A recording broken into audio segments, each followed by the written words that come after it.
폭자 윤복문 요셉 순교 이야기. 지금은 거대한 공업단지로 변해 버린 거제도의 장승포와 옥포가 한눈에 내려다 보이는 곳에 몸을 누이고 있었던 순교 폭자 윤복문. 1852년에서 1888년 요셉은 초기 한국 교회의 박해가 얼마나 극심하고 광범위하게 일어났었는지를 후손들에게 전해준다. 옥포의 역사 안에서 가장 유명한 것은 결해의 성웅 이순신 장군의 발자취와 연결된다.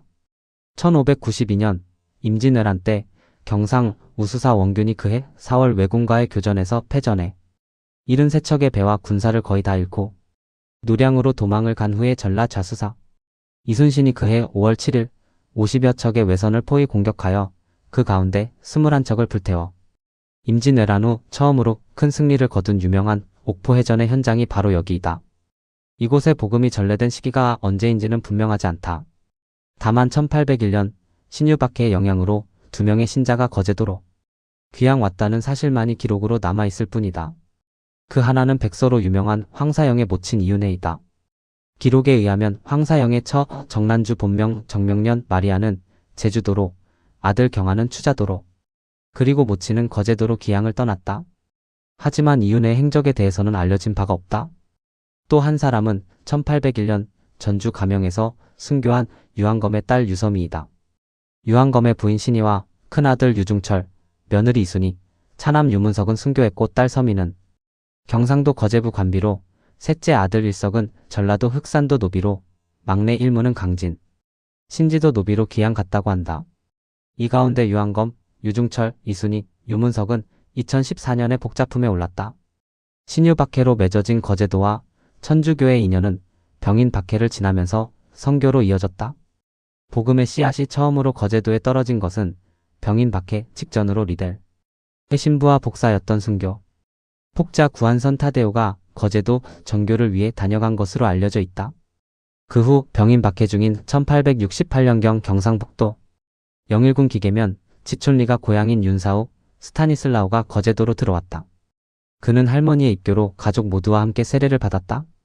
윤사우의 가족은 양산 대청현 부산시 기장면에 숨어 살다가 병인 박해가 일어나자 신앙생활이 비교적 자유로운 대마도로 피신할 목적으로 거제도에 정착하게 되었다고 한다.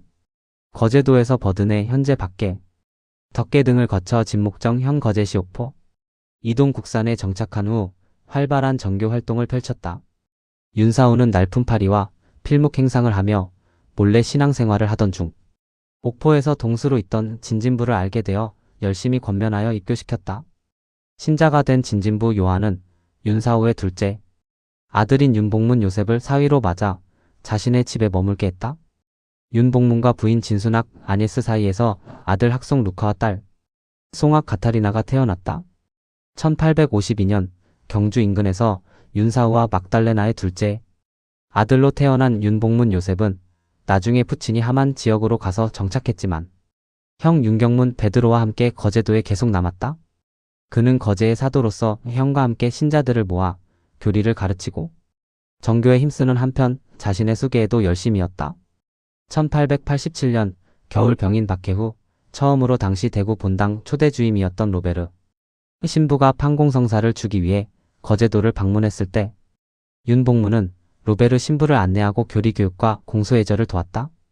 로베르 신부는 그를 회장으로 임명했다.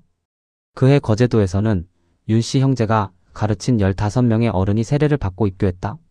그런데 로베르 신부가 거제도를 떠난 지 몇 달 되지 않은 이듬해 봄 거제도에서 박해가 일어났다. 당시는 한불수호 조약으로 인해 공적인 박해가 끝났지만 지방 일부에서는 사사로운 탄압이 이어지고 있었다. 이 박해는 통영 포졸들이 천주교 신자를 체포하여 개인적인 탐욕을 채우려고 일으킨 것이었다. 이때 윤복문은 다른 교우 2명과 함께 체포되었는데 그 혼자만 통영으로 압송되어 문초와 형벌을 받았다. 하지만 대담하게 신앙을 고백하고 비열하게 자유를 얻느니 감옥이 더 낫다며 배교를 거부했다. 그는 몸값으로 100냥을 내라는 요구를 거절했음에도 다행히 풀려날 수 있었다. 그 후 이웃에 살던 잠반 하나가 돈을 갈취하려고 그를 잡아 돈을 요구했지만 이를 거부하고 포졸들에 의해 읍의 진영으로 이송되었다. 80냥을 주면 풀어주고 새 신자들이 평온히 살도록 해주겠다는 말로 유혹해 할 수 없이 돈을 주고 풀려났다. 그러나 얼마 후 부사의 체포령을 갖고 포졸들이 다시 왔고 이에 형 경문이 관하로 끌려가 곤장을 맞고 이틀 후 읍 밖으로 쫓겨났다. 그러자 처음에 윤복문을 체포하고도 돈을 빼앗지 못한 통영 관리가 영장을 찾아가 윤씨 형제에 대한 체포령을 받아냈다. 결국 윤복문은 다른 2명의 신자와 외교인 몇 명과 함께 체포되었고 가옥은 약탈당하고 소 22마리도 빼앗겼다. 영장 앞에 끌려간 그는 천주교인임을 고백하며 외교인은 풀어주도록 요청했다. 수차례 고문을 받으면서도 끝내 배교하지 않자 영장은 대구 관찰사로부터 천주교인은 모두 도둑들이니 진주로 보내어 처형하라 는 명령을 받았다. 진주로 끌려가는 동안 굵은 칡으로 발뒤꿈치를 꿰어 살이 뭉개지는 고통을 받았지만 오히려 그는 큰 소리로 천주 10개와 성교사교를 외웠다. 결국 1888년 4월 1일 음력 2월 20일 진주 감옥에서 교수형으로 순교했다. 이때 그의 나이는 36세였다. 순교자의 시신은 진주 비라실 공소회장이 거두어 공소 뒷산에 안장했다. 이 소식을 들은 로베르 신부는 교구장에게 이렇게 보고하였습니다. 저는 운 좋게도 이 거룩한 순교자를 친밀하게 알았습니다. 그러므로 그가 열심한 교우였으며 비신자들의 회개를 위한 열성이 가득하였다는 것을 자신 있게 말할 수 있습니다. 저는 벌써 그에게 눈길을 주어 여러 섬의 신앙을 전파하는 일에서 저를 돕게 하려고 했었습니다.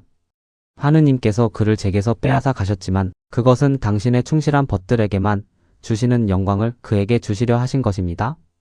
1898년 옥포 교우이며 부산 본당 우도 신부의 복사로 있던 성낙진 바오로는 유족들과 함께 순교자의 유해를 거제도로 모셔와 진목정 촉박골의 선산에 안장했다. 그 후 진목정의 외교인들은 천주학쟁이가 죽은 동네 이름이라 해서 진목정을 국산으로 고쳤고 후에는 지금의 옥포로 다시 변경되었다. 거제도의 신자들은 1978년 9월 24일 거제의 사도 윤복문 요셉 순교 90주년을 맞이하여 순교자의 무덤에 순교 기념비를 세웠다.